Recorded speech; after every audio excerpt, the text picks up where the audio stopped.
Si Pastor Huka at ang mananampalataya na si Luke ay namatay sa baha at ang kanilang mga kaluluwa ay umalis sa kanilang mga katawan. Dumating ang anghel, tiningnan ang aklat ng buhay at sinabi, "Luke, binabati kita, maaari kang makapasok sa kaharian ng langit." Si Huke ay labis na natakot. "Paano ako? Isa akong pastor."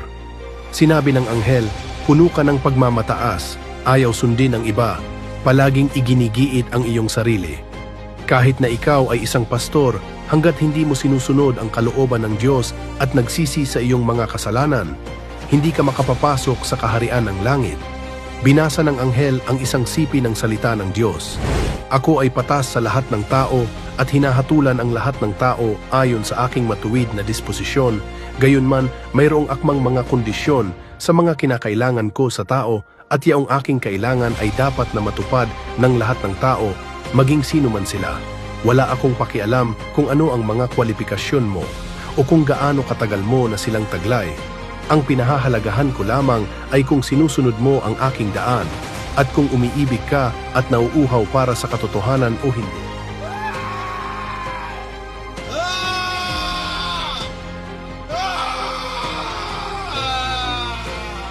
Kung naniniwala ka sa katotohanan at sumasang-ayon na sa pamamagitan lamang ng pagsunod sa kalooban ng Diyos, makapasok ang isang tao sa kaharian ng langit. Amen.